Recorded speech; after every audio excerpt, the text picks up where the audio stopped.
जय राधा माधवा कुंज विहारी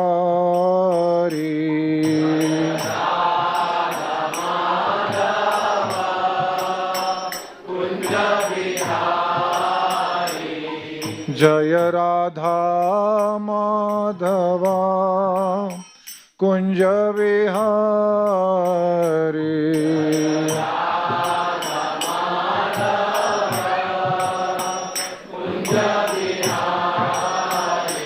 जय गोपीजन वल्लभा गिरिवरधारी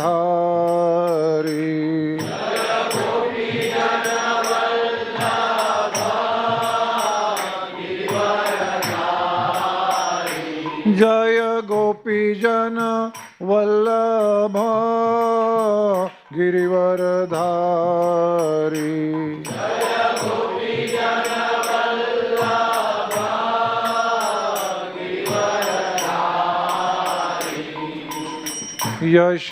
यशोदानंदन ब्रज जनरंजन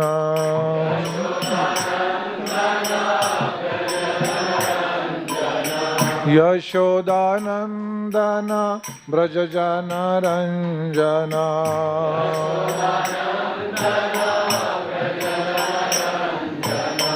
यमुना तीरा वनचारी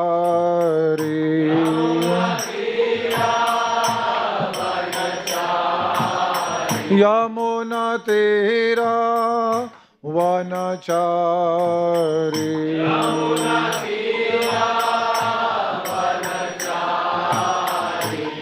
जय राधा माधवा कुंज विहारी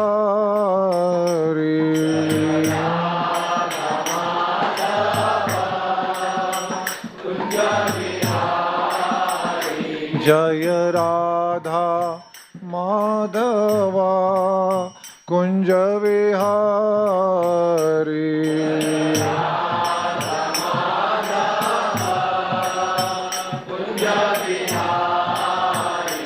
जय गोपीजन वल्लभा गिरिवरधारी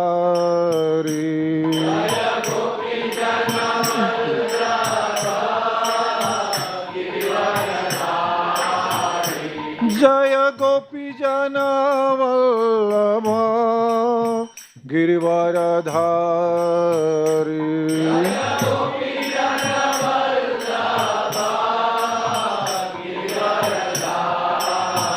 जय गोपीजन वल्लभा गिरिवरधारी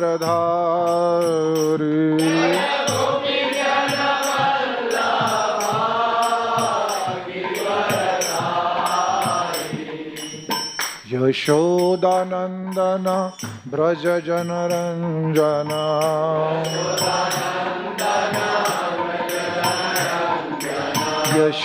यशोदानंदन ब्रज जनरंजन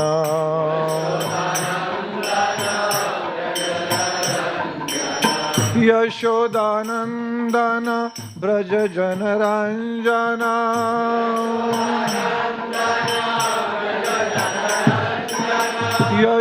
यशोदानंदन ब्रज जनरंजन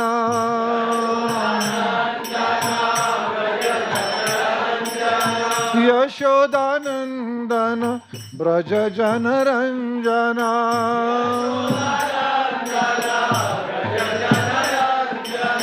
यमुना तीरा वनचारी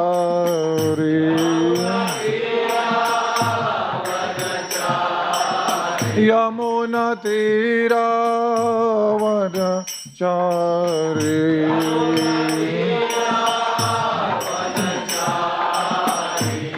जय राधा माधवा कुंज विहारी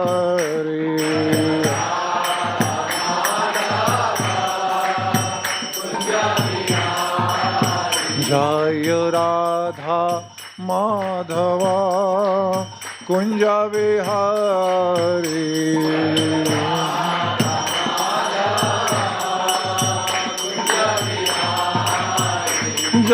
गोपी जन वल्लभा गिरिवरधारी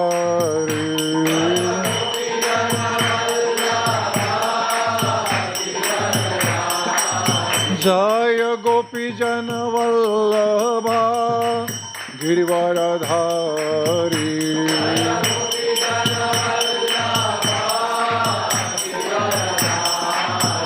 हरे कृष्णा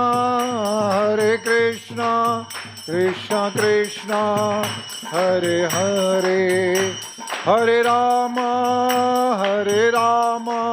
राम राम हरे हरे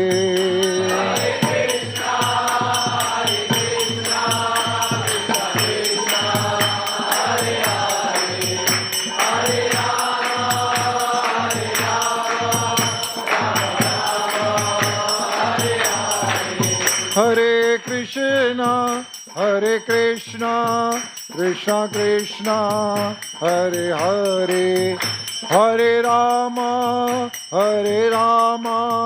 राम राम हरे हरे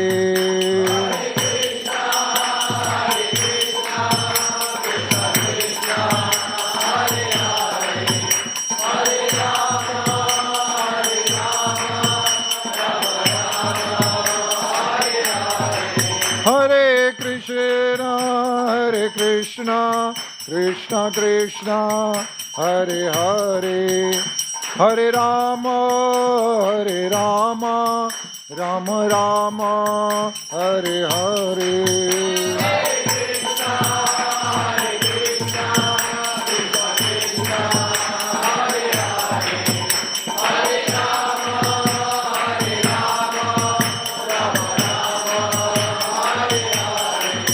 जय प्रभुपदा जय प्रभुपदा प्रभुपदा जय प्रभुपदा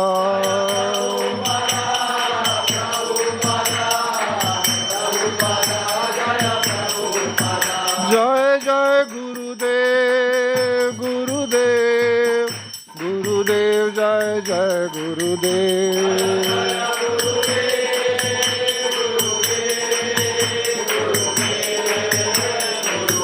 निताय गौर हरि बोल हरि बोल निताय गौर हरि बोल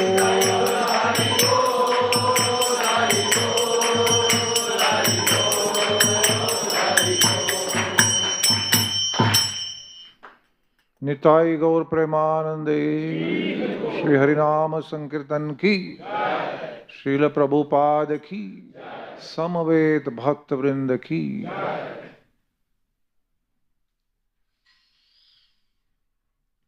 ओम नमो भगवते वासुदेवाय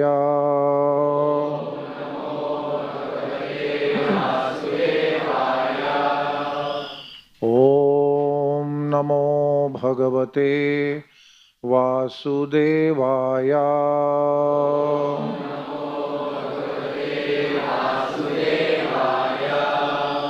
ओम नमो भगवते वासुदेवाय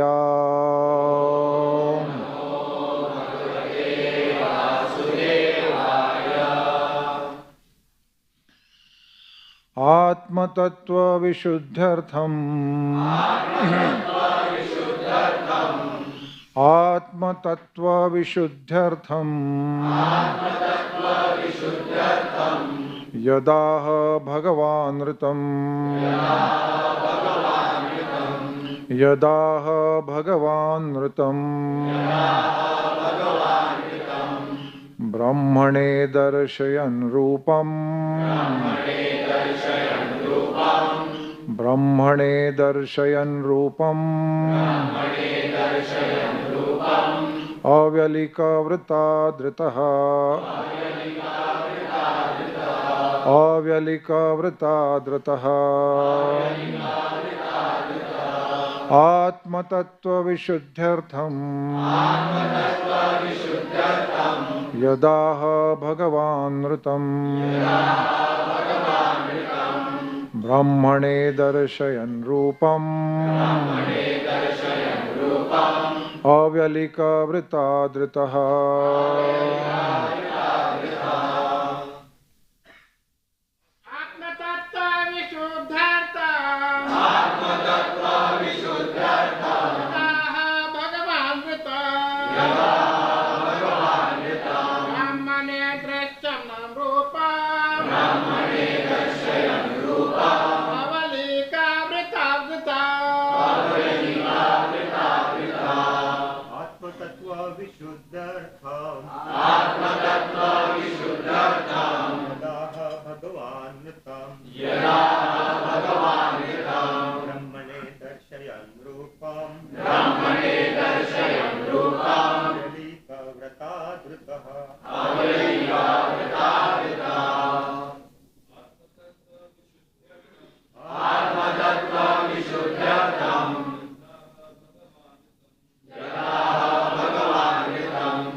Mataji's.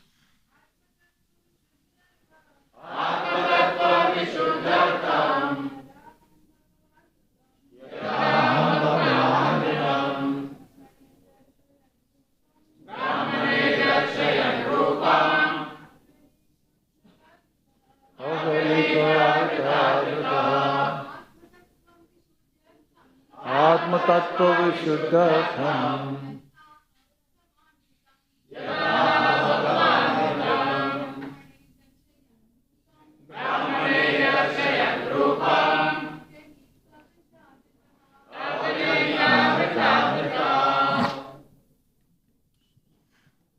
Atma Tattva, the science of God or that of the living entity. Vishuddhi, purification. Artham, goal. Yat, that which. Ah, said. Bhagavan, the personality of Godhead. Ritam, in reality. Brahmane, unto Lord Brahma. Darshayan, by showing. Rupam, eternal form. Avyalika, without any deceptive motive. Vrata, vow. Adritaha, worshipped. Translation and purport by His Divine Grace A.C. Bhaktivedanta Swami Srila Prabhupada. Jai Prabhupada. O King, the personality of Godhead, being very much pleased with Lord Brahma, because of his non-deceptive penance in Bhakti Yoga, presented his eternal and transcendental form before Brahma. And that is the objective goal of purifying the conditioned soul. Purport. Atma Tattva is the science of both God and the living entity. Both the Supreme Lord and the living entity are known as Atma. The Supreme Lord is called Paramatma, and the living entity is called the Atma, the Brahma, or the Jiva. Both the Paramatma and the Jivatma, being transcendental to material energy, are called Atma. So Shukadeva Goswami explains this verse with the aim of purifying the truth of both the Paramatma and the Jivatma. Generally, people have many wrong conceptions about both of them. The wrong conception of the Jivatma is to identify the material body with the pure soul. And the wrong conception of Paramatma is to think him on an equal level with the living entity. I'll read this again, just to emphasize. The wrong conception of the Jivatma is to identify the material body with the pure soul. And the wrong conception of Paramatma is to think him on an equal level with the living entity. But both misconceptions can be removed by one stroke of Bhakti Yoga. Just as in the sunlight, both the sun and the world and everything within the sunlight are properly seen. In the darkness, one cannot see the sun, nor himself, nor the world. But in the sunlight, one can see the sun, himself, and the world around him. Srila Sukadeva Goswami therefore says that for purification of both wrong conceptions, the Lord presented his eternal form before Brahmaji, being fully satisfied by Brahma's non-deceptive vow of discharging Bhakti Yoga. Except for Bhakti Yoga, any method of realization of Atma Tattva or the science of Atma will prove deceptive in long run. In the Bhagavad Gita, the Lord says that only by Bhakti Yoga can one know him perfectly, and then one can enter into the science of God. Brahmaji undertook great penance in performing Bhakti Yoga, and thus he was able to see the transcendental form of the Lord. His transcendental form is 100% spiritual, and one can see him only by spiritualized vision after proper discharge of tapasya or penance in pure Bhakti Yoga. The form of the Lord manifested before Brahma is not one of the forms with which we have experience in the material world. Brahmaji did not perform such severe types of penance just to see a form of material production. Therefore, the question by Maharaj Parikshit about the form of the Lord is answered. The form of the Lord is Satchit Ananda, or eternal, full of knowledge and full of bliss. But the material form of living being is neither eternal, nor full of knowledge, nor blissful.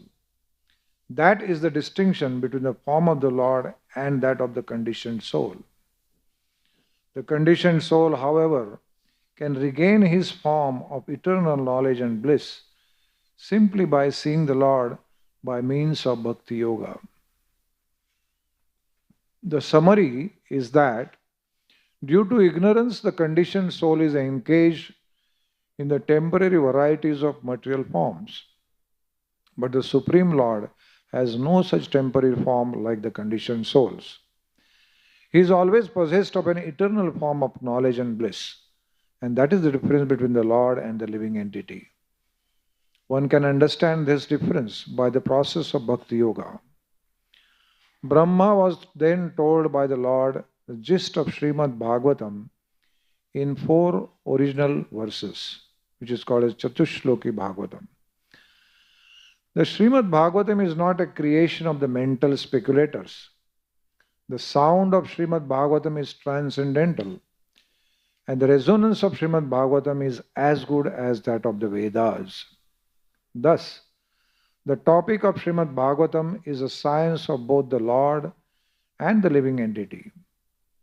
Regular reading or hearing of Srimad Bhagavatam is also performance of Bhakti Yoga, and one can attain the highest perfection simply by the association of Srimad Bhagavatam.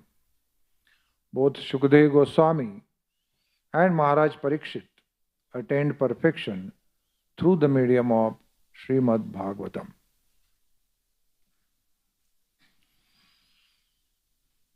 Om Ajnanatimirandasya Jnananjana Shalakaya Chakshur Unmilitam Yena Tasmai Shri Gurave Namaha Shri Chaitanya Mano Bhishtam Sthapitam Yena Bhutale Swayam Rupa Kada Mayham Dadati Supadantikam Nama Om Vishnupadaya Krishna Presthaya Bhutale Srimate Bhakti Vedanta Swaminiti Namine Namaste Saraswati Deve Gauravani Pracharine Nirvishesha Shunyavadi Paschata Deshatarine Vancha Kalpatarubhyascha Kripa Sindhubhevacha Patitanam Pavanebhyo Vaishnavebhyo Namo Namaha Jai Shri Krishna Chaitanya Prabhu Nityananda Shri Advaita Gadadhar Shivasadi Gaur Bhakta Vrinda Hare Krishna Krishna Krishna Hare Rama Hare Krishna Krishna Krishna Hare Hare Hare Rama Rama Rama Hare Hare Hare Krishna Krishna Krishna Hare Hare Hare Rama Rama Rama Hare Hare Hare Krishna. So I'm very grateful to the temple management for giving me this service, chance to purify myself by speaking on the topic of Srimad Bhagavatam. I'm very grateful to all of you for being here in the morning. You had other priorities, but you came here. So we are all very grateful to you.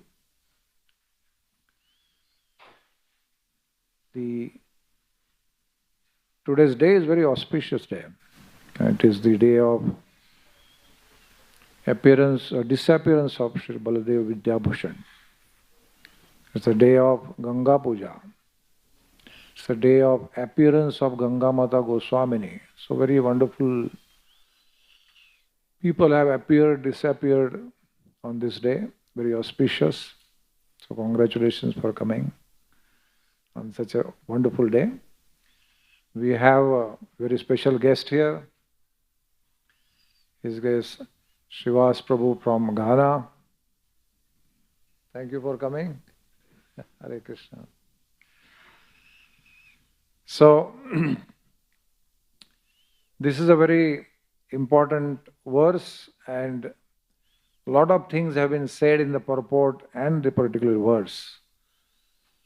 And I have tried to gather my thoughts, noted them down. What I speak, I don't know. But please bear with me if I say something wrong, it's all my fault. And if there is something good, it is all your grace. So please bless me, I speak something good. So, Atma Tattva Vishuddhyartham Yadaha Bhagavanritam Brahmane Darshan Rupam Avyalika Vritadritaha. So this particular verse is going to take us through very, very pertinent and important subject matters for our bhakti. But before we go into this verse, let us remember the glories of Srila Baladev Vidyabhushan. You can see he has been placed here and he is here to bless all of us. So let's remember some glories of Baladev Vidyabhushan. Srila Prabhupada, you have read Bhagavad Gita, all of you, or at least seen as it is. Srila Prabhupada dedicates Bhagavad Gita to Srila Baladev Vidyabhushan. And there is a reason for it.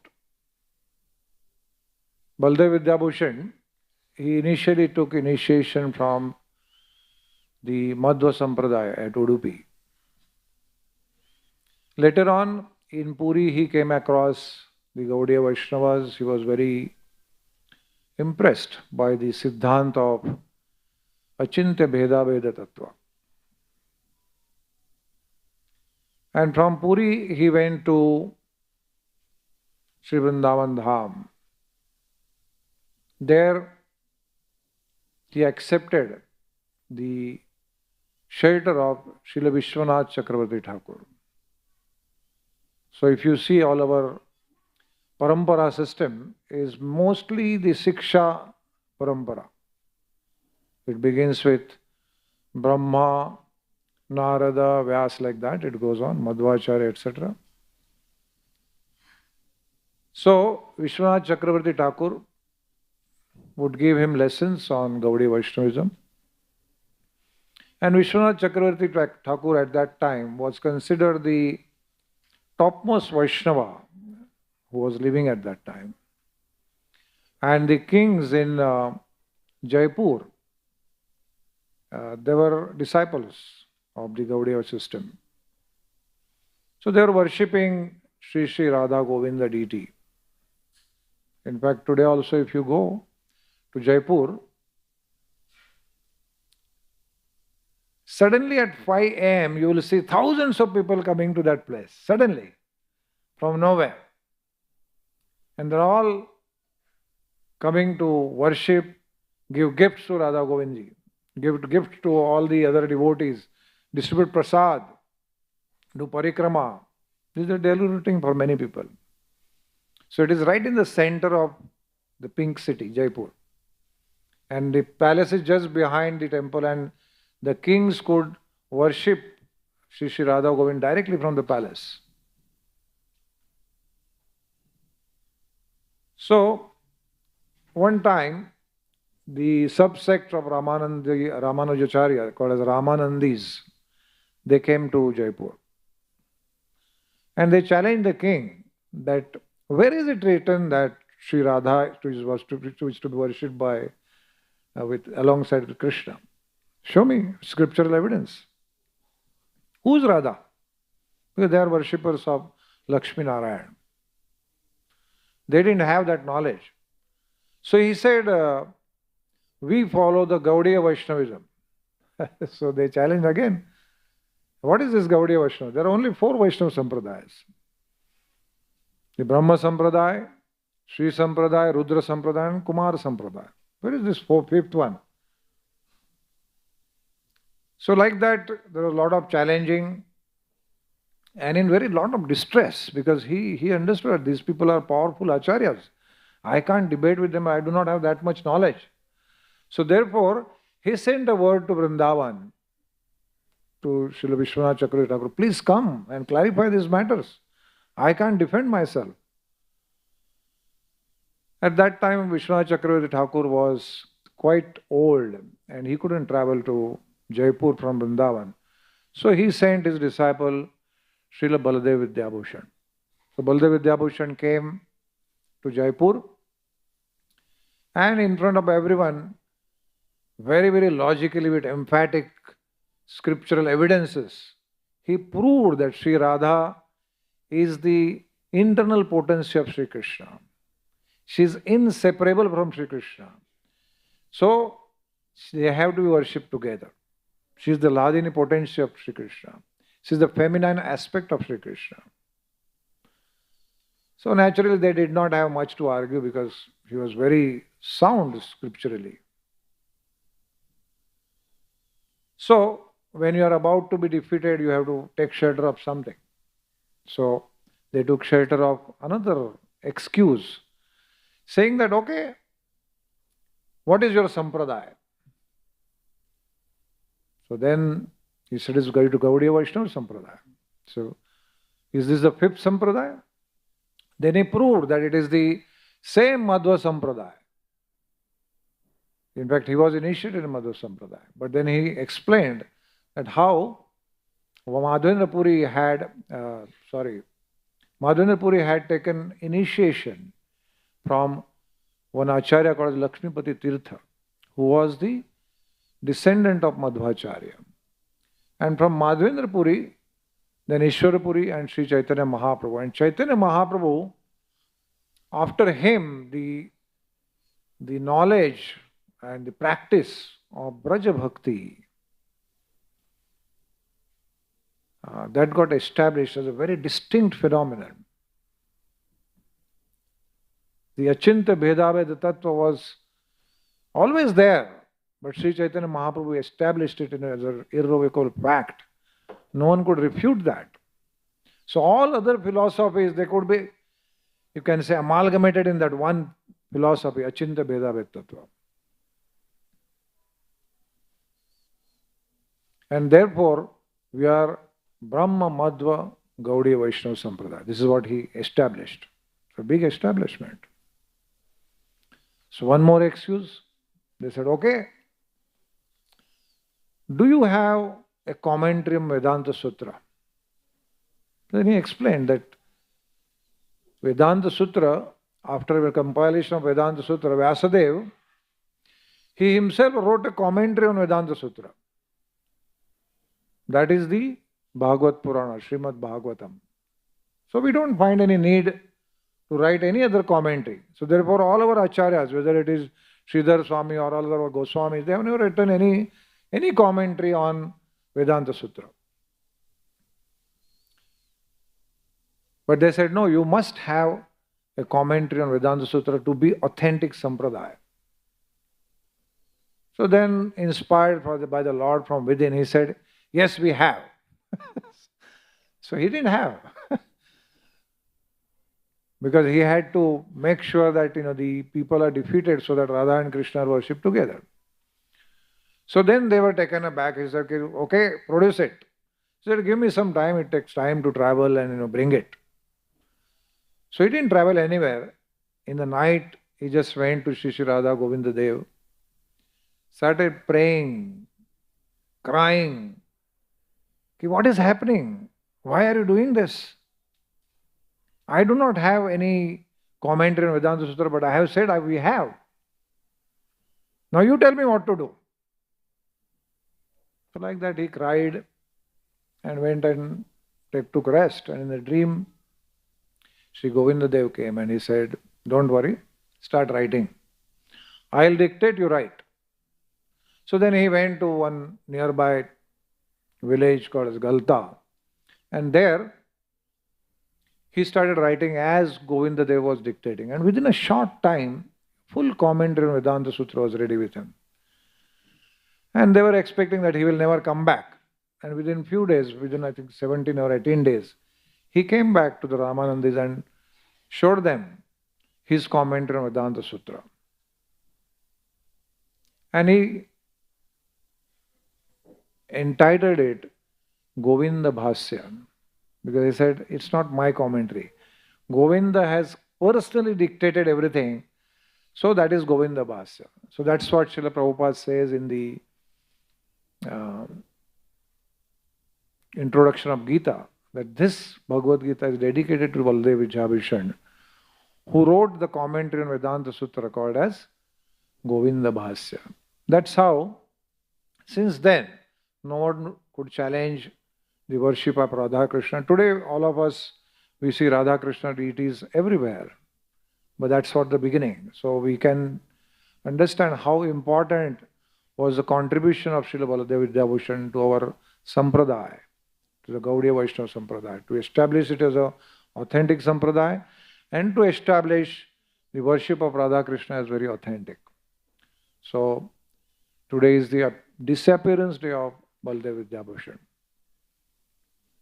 So with his blessings, now we'll go to the shloka. In between, we might get chance to speak on Ganga Mata Goswamini. We'll see that. So,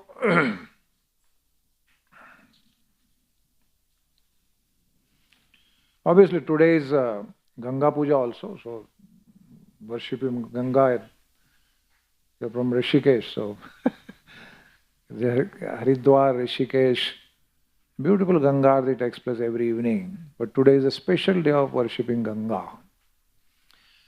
So we'll worship Ganga here by, it is said that Ganga is the only river. How many of you know this? I don't know. Ganga is the only river which flows in all the planets.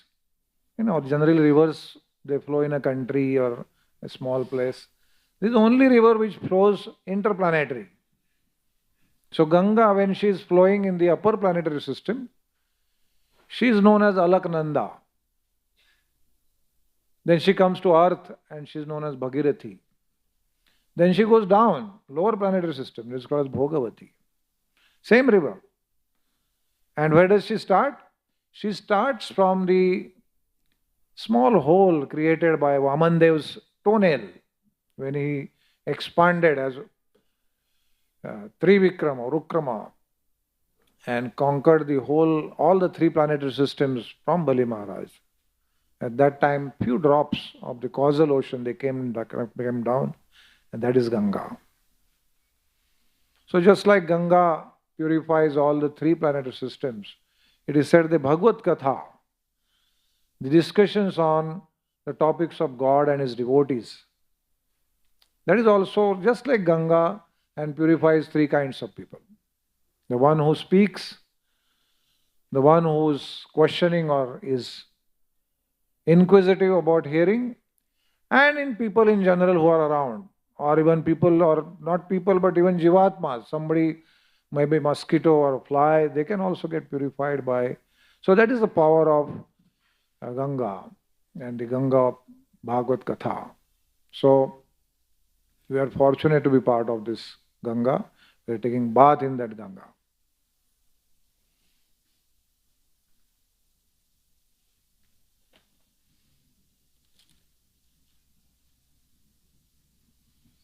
So today's verse, will come to today's verse.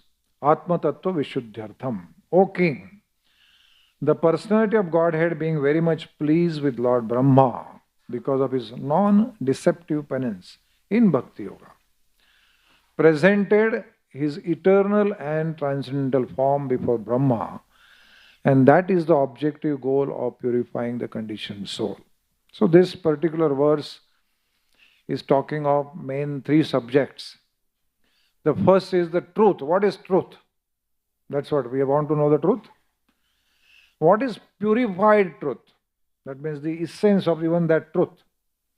And the last part, which is very important for all of us, we want to understand what is the best purified truth. The gold we have, the 22 carats, like 24 carats is considered as the best gold, right? So that gold we want. So here, the process is given. The qualifications to receive that gold, receive that purified truth. So these are the three subjects: the truth, the purified truth, and the qualification to receive that purified truth. So first and second, the Atma Tattva, Vishuddhyartham.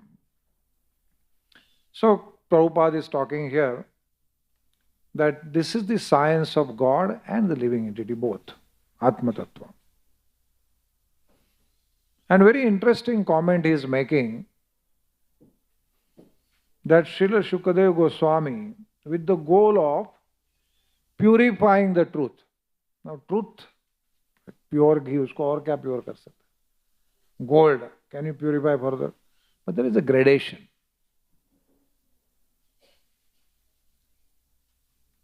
So, Jivatma, Atma is also Atma.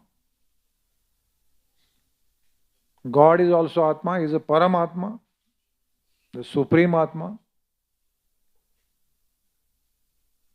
And here what we repeated earlier, the misconception that the Atma, the pure soul, thinks that he is the body. He identifies himself, I am XYZ. I am this body. The previous verses, yesterday, Braj Bihari Prabhu took. The illusion that this is I, this is me, this is mine, this family is mine, the country is mine, the temple is mine, whatever. I, me and mine. That's the illusion. When we purify that illusion, we come out of that illusion, then what do we know? That we are Jivera Swarup Krishna Nityadas. We are eternal servants of God. We are part and parcel of God. Mamayvamsho jiva loke jiva bhuta sanatana. Krishna is saying in Bhagavad Gita that every living entity is my part and parcel. Sanatan. Eternally they are my part and parcel. They cannot be separated from Krishna. But they cannot be Krishna. So this is one truth about the Atma or Jivatma or Jiva. And Paramatma, the Supreme Lord, his form is eternal, full of knowledge, full of bliss. Ishvara Parama Krishna Satchidananda Vigraha Anadir Adir Govinda Sarva Karana Karanam. That's the truth. that we may see that we are born. These are the questions which Parikshit Maharaj asked. How does a living entity take birth? What happens to it after it dies? What happens when this creation gets created and then annihilated? So many questions he has asked. So these are like answers for those questions. So Shukadeva Goswami is particularly talking about this specific word. What is that? Avyalika, non-deceptive. And Prabhupada translates. Prabhupada is a very genius. If you read all the purports, the way he has put, the way he has given the purports, you can imagine we are in Kali Yuga sitting here and bombarded with so many mediums of false knowledge to us through social media, through print media, digital media. So many things are coming, books, education system. So much of garbage knowledge is coming to us continuously. From that we have to somehow figure out where are we? Who are we? Isn't it? It's very difficult. It's not easy. And it is only the genius of Prabhupada that he made this science. Imagine we are talking of something which happened millions and millions of years back. The first thing happened in this creation. That thing is now coming to your knowledge right now. Imagine.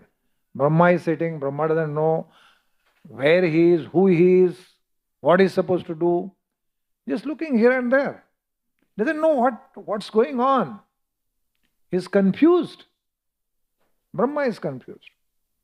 And then he hears only two words. Tapa.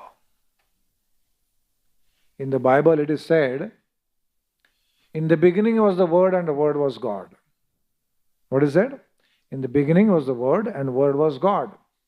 Exactly same thing here Brahmaji is thinking, that yes, this Word seems to be God. There is nothing else. Tapa. So let me follow it. So the intelligence to follow that instruction also came from Krishna, from within. And he started doing tapa. So Prabhupada brings this knowledge which was right in the beginning of creation to us who are in Kali Yuga. After many, many manvantaras, Brahmaji has heard this many manvantaras back. And we are hearing after millions and millions and trillions of years. And still, the knowledge is intact. That's the greatness of Parampara system. And the empowerment of Srila Prabhupada was such that he could distill that knowledge in a way that we can understand it. Srila Prabhupada is glorified as Namaste Saraswati Deve Gauravani Pracharine. Gauravani Pracharine. He has preached the bhakti or the cult of Chaitanya Mahaprabhu. Gauravani. Nirvishesha Shunyavadi Paschatya Deshitarane. What is Nirvisheshvad? Everything is one. There is no Visheshta. It's all one. You are God, I am God, we are crazy, you are crazy, whatever. It's all one. It's all the same. Nirvisheshvad. And Shunyavad.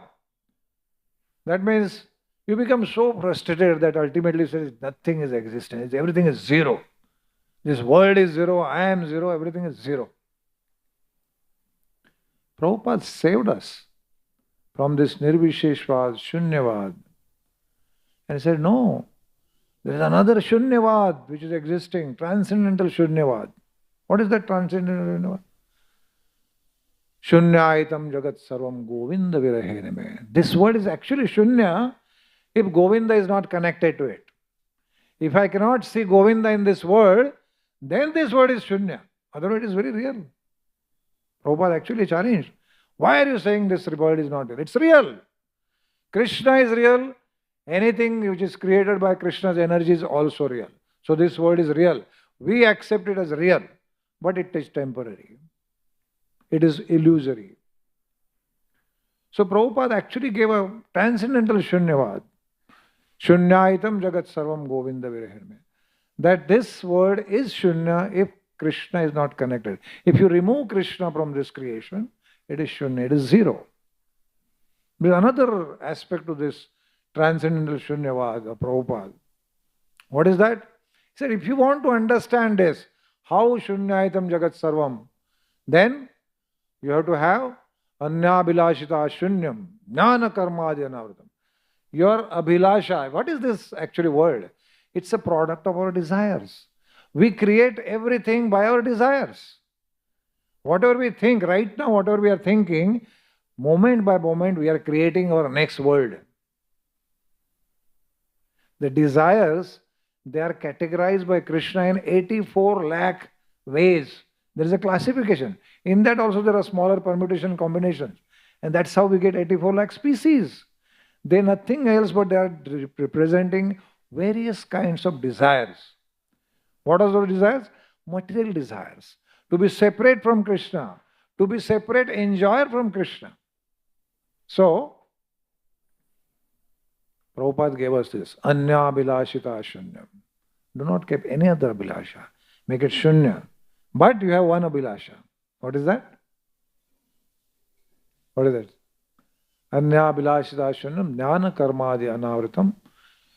Krishnanu, what is it? Anukullesha Krishnanu shilanam bhaktiruttama. Favorably disposed to Krishna.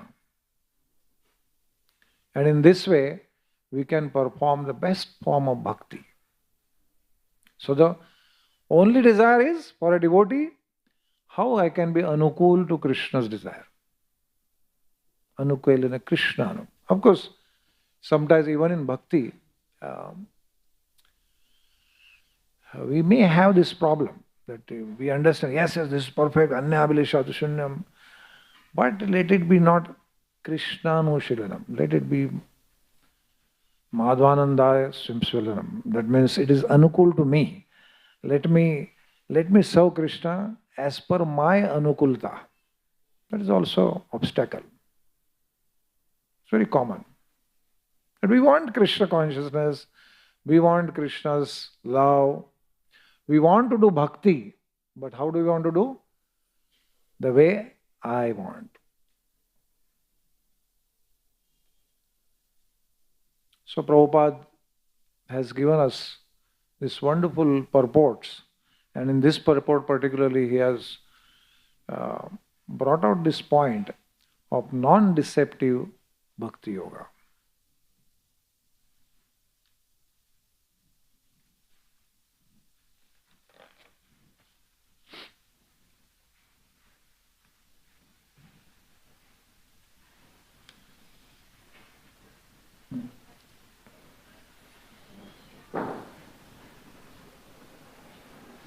So we'll focus on this particular word called as avyalika bhakti or non-deceptive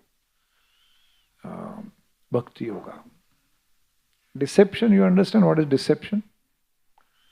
Nowadays you will hear that many people or companies are sued for deceptive ads. And deceptive means basically it is not the right presentation of the truth. It is a misleading truth. That's called as deceptive. That means there was one company who had advertised of a toothpaste. They said the most prescribed toothpaste of the world over dentists, which was not true. So then they were sued. So they had to pay a fine. Okay, how can you do this? This is not truth. No one knows your toothpaste in Africa. You might be famous in XYZ countries. Or something like, the cool cigarette, for example. Cool cigarette. A cigarette cannot be cool. It's hot, it's burning. But you say that it's cool, it makes you feel cool. Cool cigarette. So it's nonsense. It's deceptive. Like that, many things are there. But deception means basically you are showing something, but you are something else. That's deception. So, this particular aspect of how one should be very, very non-deceptive. Prabhupada gives, and I remember that one time His Holiness Radhanath Swami Maharaj made us repeat this several times in the class, where he was saying that Prabhupada is writing here that one should be, a devotee should be sincere, serious, and without any ulterior motives to attract attention of Krishna. If you want to attract attention of Krishna, what you have to have? Three qualities. What is that? You need to be sincere, serious, and without any ulterior motive. So this is what Maharaj actually made us repeat in the class. Why? Because it is so important for our life. The sincerity. And this is, who is saying this? Chaitanya Mahaprabhu is talking about this particular aspect. So, in the Chaitanya Charitamrita, there is a beautiful description of how Sanatan Goswami, he wanted to meet Lord Chaitanya after his release from the jail. So immediately started, and it's a long, beautiful story, beautiful narration. We'll not go in those details. But ultimately he reached Varanasi. And Chaitanya Mahaprabhu had just visited Vrindavan, and he was on the way back to Nilachal and staying at the house of Chandrasekhar, a devotee in Varanasi. And Sanatan Goswami came there. Mahaprabhu is sitting inside the house, and Chandrasekhar courtyard, Sanatan Goswami is sitting and waiting that Mahaprabhu will come out. And Chaitanya Mahaprabhu immediately tells Chandrasekhar, go, there's a very exalted Vaishnava who has come, bring him in. So he goes outside, he says, there is no one. So he says, no, there is somebody, go and bring him. So then Chandrasekhar says, no, there is a Muslim fakir. Because Sanatan Goswami was a Muslim minister, he was a prime minister of the king. So he had that beard and the way they look. So he thought he's a Muslim fakir. He said, bring him in. And when he came and offered obeisances, Chaitanya Mahaprabhu actually ran to him, picked him up, embraced him. He said, no, please don't embrace me. He said, no, I am embracing you for my selfish motive. It's not nothing to do with you. Then he started cleaning his body. And Chandrasekhar is wondering, who is this person? Mahaprabhu is cleaning his body. They are crying after looking at each other, embracing each other. Who is this person? Then he understands that this is Sanatan Goswami. Then there is again beautiful narration of how Sanatan Goswami actually became worthy of Sri Chaitanya Mahaprabhu's teachings by giving up his blanket and so many. It's a beautiful story that you can go and read in Chaitanya Charitamrita. If I go there, then it will be another 1 hour at least. So we'll not go there. So then, now that Sanatan Goswami had become an external devotee also, externally he shaved off his head, he wore some loincloth like a Babaji Vesh. Then he is asking, he approached Chaitanya Mahaprabhu and he said, we need to learn how Sanatan Goswami approached. Now just to give you some background, Sanatan Goswami was born in a very, very high class Saraswat Brahmin family. Extremely educated, extremely learned. He knew many languages. There was no one as learned as these two brothers, Rupa and Sanatan. And the king came to know that if he wants to rule the kingdom of Bengal, without any obstructions. He need to get these two brothers. They know how to do everything. So then he sent them a message that please come and I will give you ministerial posts. They refused because that was not their goal. So the king actually threatened them that if you do not submit to my request, then I will harass all the Hindus and the Brahmanas and the cows in Bengal. I'll convert them to my religion. So fearing all this violence, they went and accepted the position. And what position they were given? Not some small clerk or anything. He was the prime minister of the king. Rupa Goswami is the finance and home minister of the king. Now today somebody becomes prime minister or home minister. One of you we say, okay, tomorrow come and meet here. We'll take you directly to the headquarters and you will be given some ministry. What will you do? The whole world will be behind you. And you'll be so happy, like, it will be on social media, this, that, glorifying you. But here, they are not happy. To keep them happy, the Nawab had to he started treating them like his own brothers. He divided his wealth in 3 parts. 1 part to himself, 1 to Sanatan, 1 to Rupa. Imagine what kind of wealth they had. So this is the position.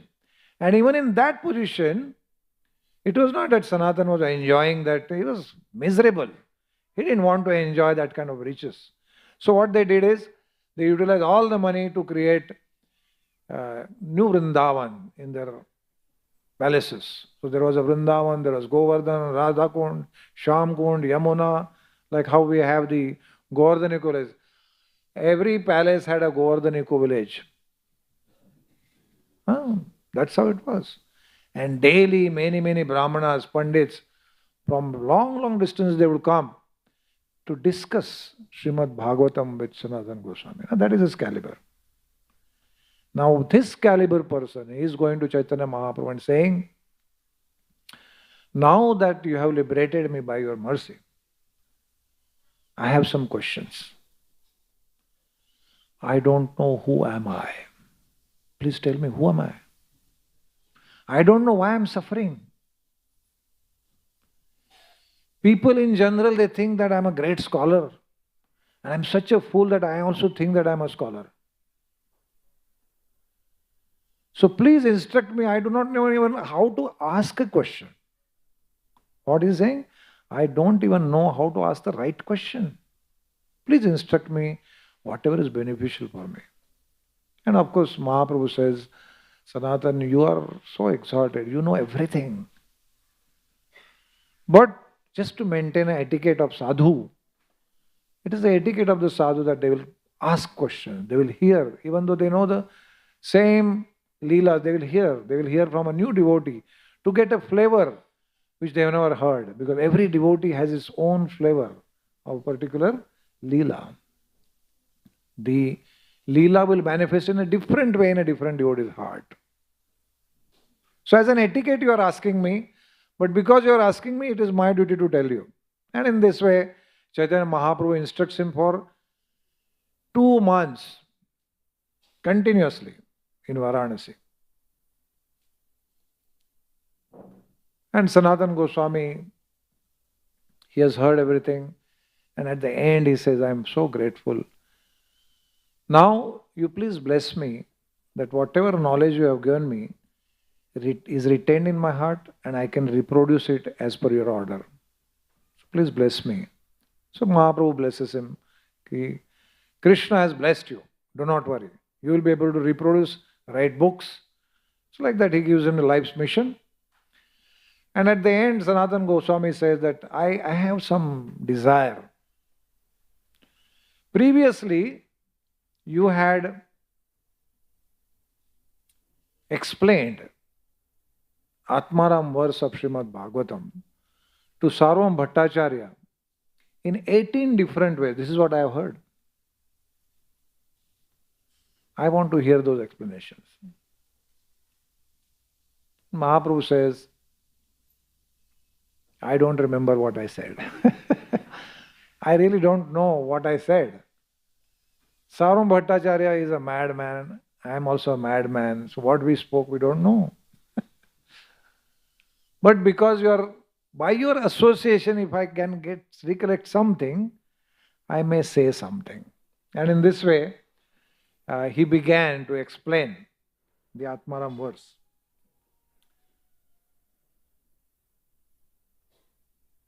So this is the Atmaram verse. It is like this. Atmaramascha munayo nirgrantha api urukrame kurvanti ahaitu kim bhaktim ittam bhuta guno harihi. It says, those who are self-satisfied and unattracted by the external material desires are also attracted to the loving service of Sri Krishna, whose qualities are transcendental and whose activities are wonderful. Hari, the personality of Godhead, is called Krishna because he has such transcendental, attractive features. So he quotes the shloka and now he starts explaining the shloka. So he goes every word. Now he's almost going to explain the same shloka in 60 different ways. It's impossible to imagine because this is Krishna, unlimited. Same shloka, which Sarum Bhattacharya, with his all knowledge, his Brahaspati, he explained in 9 different ways. Then Mahaprabhu had explained to him the same shloka in 18 different ways without touching any of those previous 9 ways. And now he is going to teach the same shloka in 60 different ways. So he takes each word and starts explaining. So here he is explaining Cha shabda api arthe api avadharane yanta graha vina bhakti na janmaya preme. So this is the word cha and api. These 2 words he takes.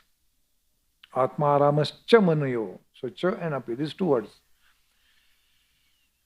So he says the word cha may be used in place of api, which gives emphasis to something. Thus, it means that without sincere endeavor in devotional service, one cannot attain love of Godhead.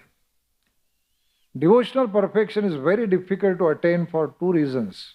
First, unless one is attached to Krishna, he cannot attain devotional perfection even if he renders devotional service for a long time. Very important statement. There has to be asakti for Krishna. If you do not have attachment to Krishna, the external aspects of devotion can be carried out very seriously also. But if you do not develop that asakti, so naturally we are not at that level. We need to develop asakti to whatever we can see. So we see holy name, whether we can develop asakti for the holy name, at least can we chant attentively. The Sankirtan, the hearing of Srimad Bhagavatam, can we be attentive while that, without sleeping? Many things like that. Of course, one of you, a naughty child, may say that, Prabhuji, I have attachment to one form, Krishna Prasad. So, you may say that. But even that is not true. Because you may not have full attachment to Krishna Prasad. You will have attachment to only the type of Krishna Prasad you like. You may not like Karela, and if I give you Karela, this Krishna Prasad? No, sir. So attachment to my type of Krishna Prasad. Krishna does not easily deliver perfection in devotional service. So here, this is where Srila Prabhupada makes that wonderful statement with His Holiness Radha Swami Maharaj made us repeat. Here purport Prabhupada saying, as stated in Srimad Bhagavatam 5.6.18, Muktim dadati karhichit. Srila Sukadeva Goswami told Maharaj Parikshit that Krishna readily grants liberation but does not very readily give perfection, grant perfection in devotional service or bhakti. This means that Krishna wants to see that a devotee is actually sincere and serious and he does not have ulterior motives. So the three aspects once again: sincere, serious, and no ulterior motive. Avyalika, non-deceptive. So non-deceptive bhakti is sincere, serious, and correct. So sincere means basically we are responsible for devotional service. We do it responsibly, loyally. We do not deviate. Serious means it's just one is that okay, I like this is the process. But serious means we put in efforts to match that. Yesterday, Braj Bihari Prabhu was talking about how a devotee matures. Very nice analysis he gave. That initially, you start thinking that I will defeat Maya. So you have the astra or maybe a bullet gun in the form of bead bag, and you're chanting Hare Krishna, Krishna Krishna, Hare Hare, Hare Ram, Ram Ram, Hare Hare. So you're chanting, you're taking prasad, you're taking darshan of the deities, you're serving, and you think you will conquer Maya. But then slowly you understand after repeated defeats, Maya has defeated you so many times. Bas ho gaya, bas, thank you. Now suddenly then he said, then you become a beggar for the mercy of the Lord. Because Maya is very, very powerful. Is it a correct statement? Yes? No, it is not.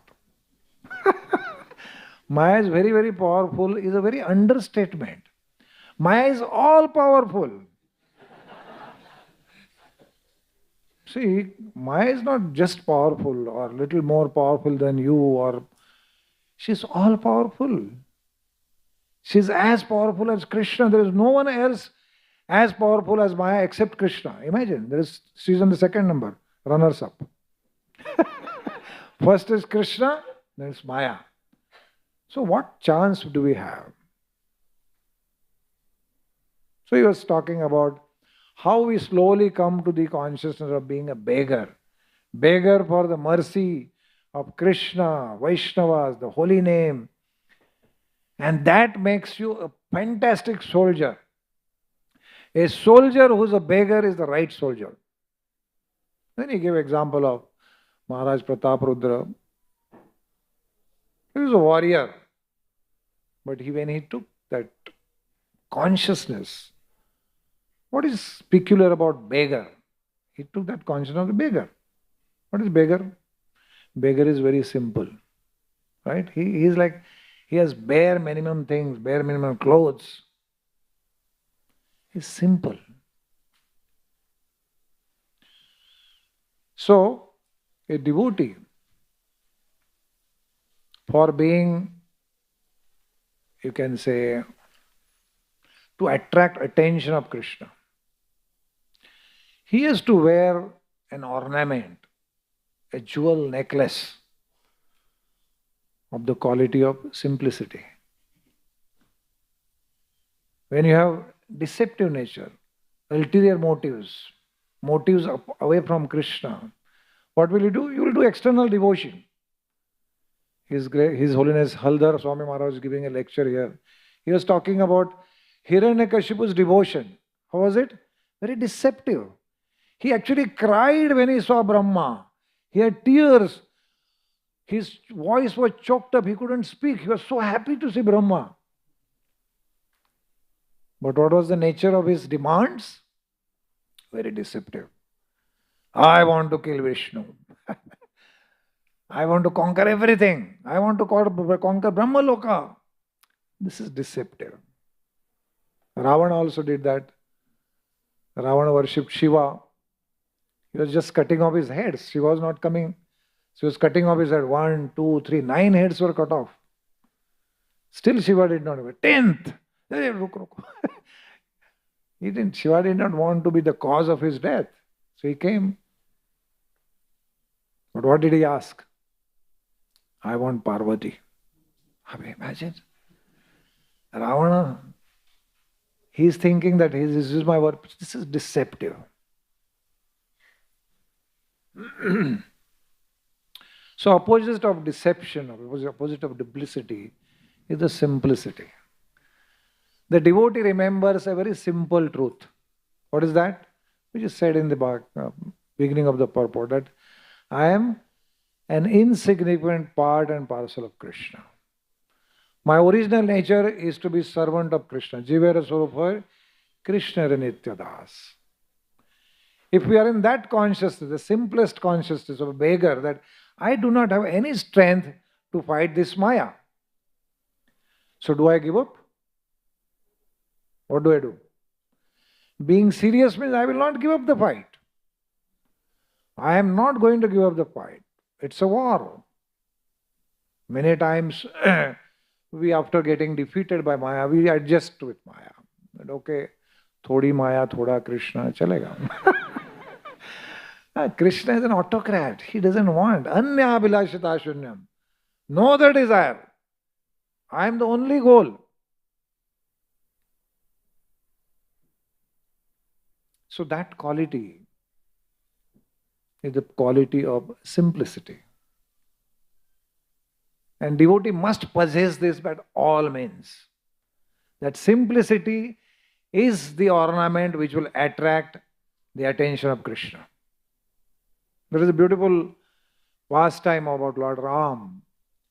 Lord Ram and Lakshman, they were searching for Mother Sita. And they are trying to search out as per Shabri. She had given the advice that you go and meet Sugriv. He lives in the Rishyamukha mountain. So meet him. So they were trying to search out how to reach Rishyamukha mountain. And Sugriv spots him through his spies. And he sends Hanuman, you go and find out who these people are. Are they sent by Vali? Because they look very powerful.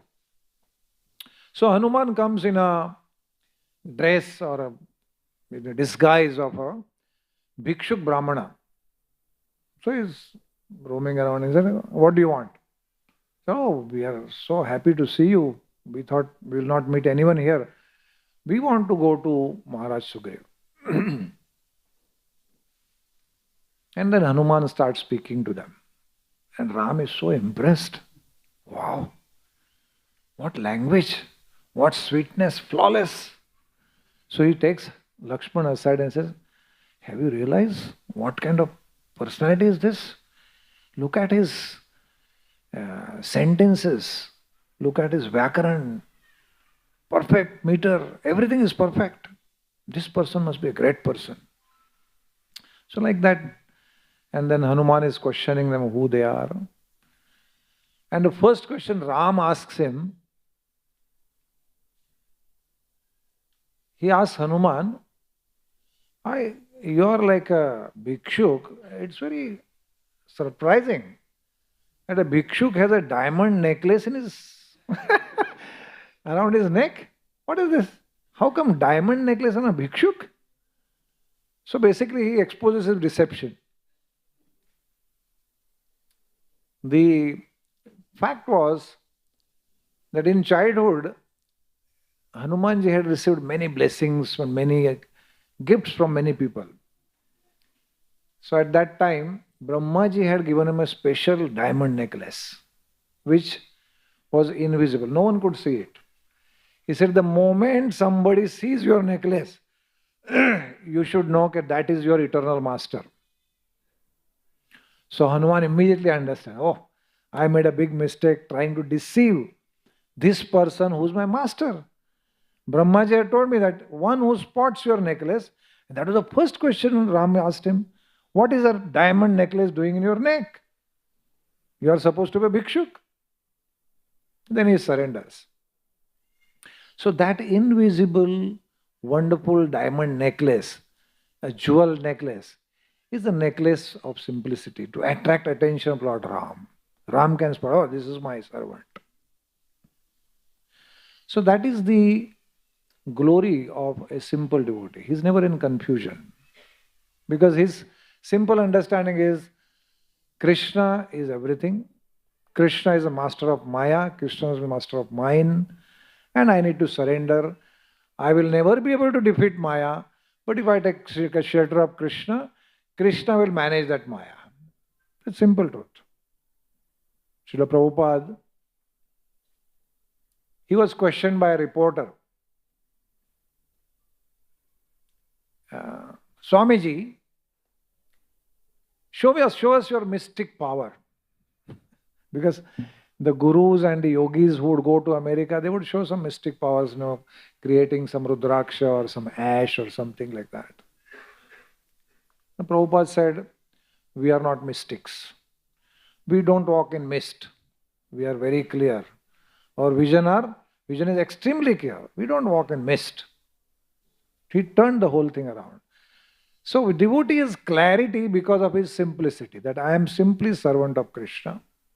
Krishna is the master of Maya, Krishna is the master of mine also.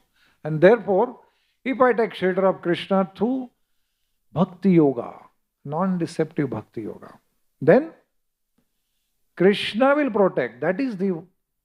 That's how we win the war against Maya. The devotee does not give up war against Maya. Devotee does not make friends with Maya.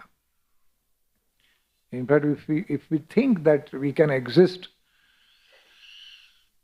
in our devotional life alongside with Krishna and Maya together, we are simply wasting our time. It's a simply waste of time. And most of us do that. That we want Krishna, but thoda Maya bhi chalta hai. It's okay. And what's wrong with it? Krishna is not going to accept that. Then we wonder that I have completed 20 years, 30 years, but then that simple truth has not dawned upon us. That I cannot have both. There's only one master. So how charming, how wonderful is this necklace? The necklace of simplicity. It's very charming. A simple person is very charming. It attracts immediately. Krishna is charmed. Krishna's devotees are charmed. They look at, oh, what a wonderful devotee, Vaishnava.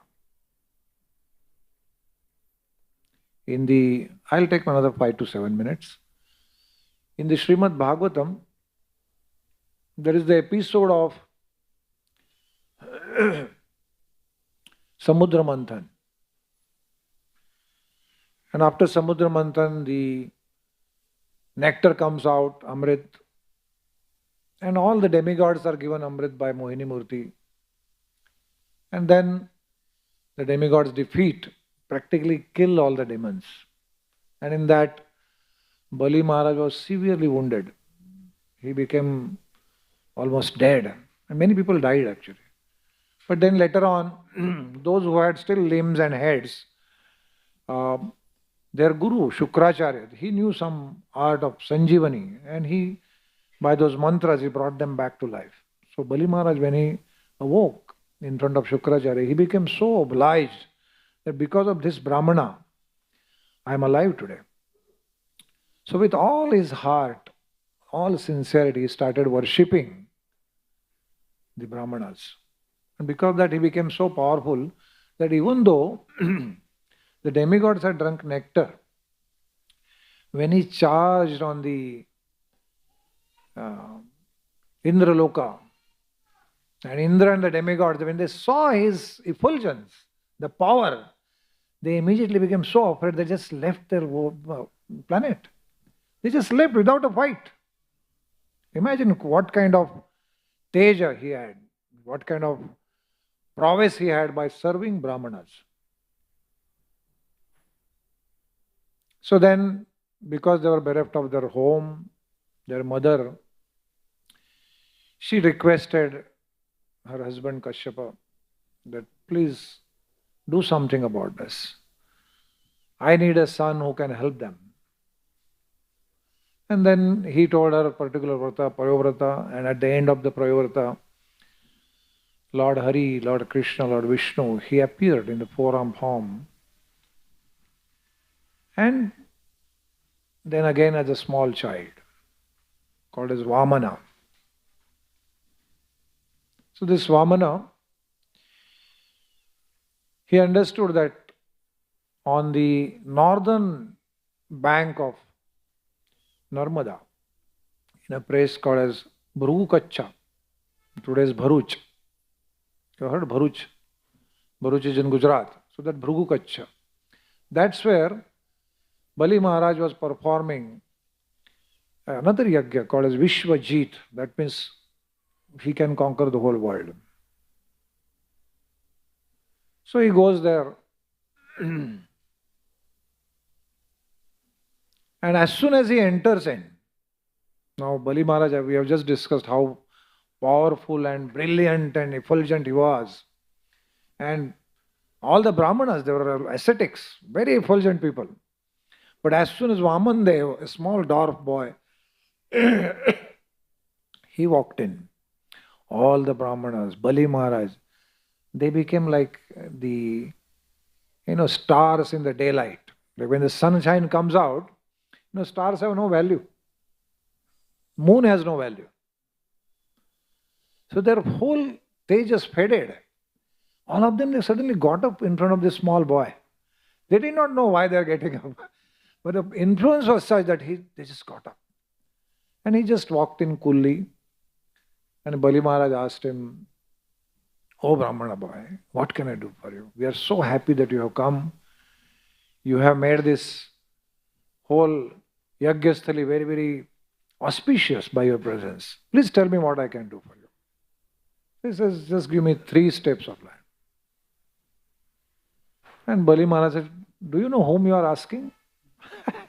I am Bali. I own all the planets. You can ask one of the Varshas in Bharat Varsha, or you can ask one of the small island of Bhumandala. I can give you that. Why are you asking 3 places?" No, I'm happy. 3 is sufficient. And then he gives a big philosophy. We'll not go into that.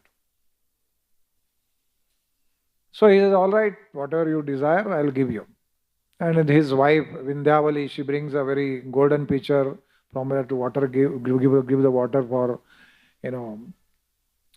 to wash his lotus feet. And when he's doing that, Shukracharya, his guru, he suddenly tells him, "Stop. You have promised him, but in emergency situation, you can go back on your promise." It gives, again, lot of any Shastric evidences to say that he should go back on this promise because he is Vishnu. He has come to cheat you again. And Bali Maharaj said, "Oh, he is Vishnu. Wow. All the time you have given me the science and whatever you have told me is that the goal is Vishnu. He has come here. So why should I not fulfill it?" So he said, "No, if you fulfill, he will take away everything from you." So then, and he also curses him. Shukra, "If you go against my desire, you lose everything." And in spite of this fact that he had Shastric reasons why to go back in his promise, he had the Guru ordering him to go back on his promise, the Guru giving him you can say, entrance into the future, by how he'll be completely finished and nowhere, destroyed. Still, he says, "No. I have given my word. I will fulfill this." And he pours the water. So as soon as he pours the water on the hands of Vamanadeva, the beautiful description in Bhagavatam is that all the demigods, rishis, saptarishis, they are all in the sky, they are watching. Now demigods, Bali Maharaj is their enemy. They are very happy something is happening. But looking at his simplicity, they were so attracted. They started praising. What a personality is this, Bali Maharaj? What a simplicity. They praise the simplicity of the Lord, that he does not go back on his word. And with that simplicity, they start showering millions of flowers on Bali Maharaj. This is the glory of simplicity. That even an enemy, if he is simple, will be attracted. So demigods were attracted to Bali Maharaj. And naturally, this quality, when it is seen in a devotee, his guru is attracted to him. Vaishnavas are attracted to him. Therefore, by all means, we must achieve this simplicity. And here I will say a few words on Ganga Mata Goswamini, that even though she was born as a king's daughter, she was a princess, she also came to Jagannath Puri. She was very, very attracted to the philosophy of Achinta Vedada Tattva. She went to Vrindavan. In Vrindavan, she took shelter of her guru. Her guru told her that you are a princess, you cannot do these things.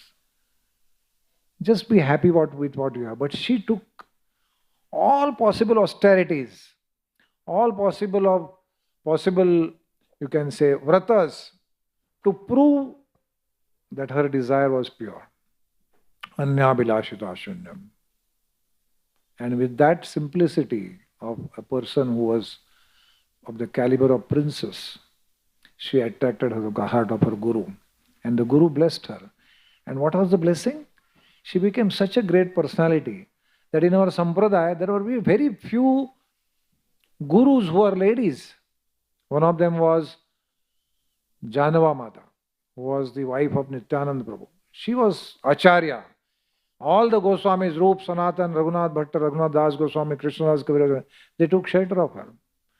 Another personality was Ganga Mata Goswami, that she became so powerful that all the acharyas at her time, they took shelter of Ganga Mata Goswami. Such is the quality of simplicity. So, if you want to really achieve attention of the purified truth, which is mentioned here by Srila Prabhupada, by the association of Srimad Bhagavatam, then we need to cultivate that simplicity. Which means we need to be sincere, we need to be serious, and we should be without any ulterior motives. Hare Krishna, Krishna Krishna, Hare Hare, Hare Ram, Ram Ram, Hare. Thank you very much for your attentive listening, and please forgive me if I have said something wrong.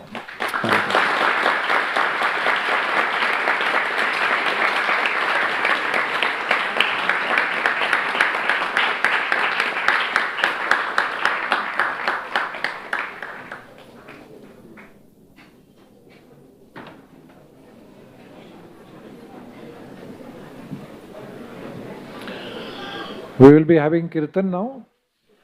Some announcements are there.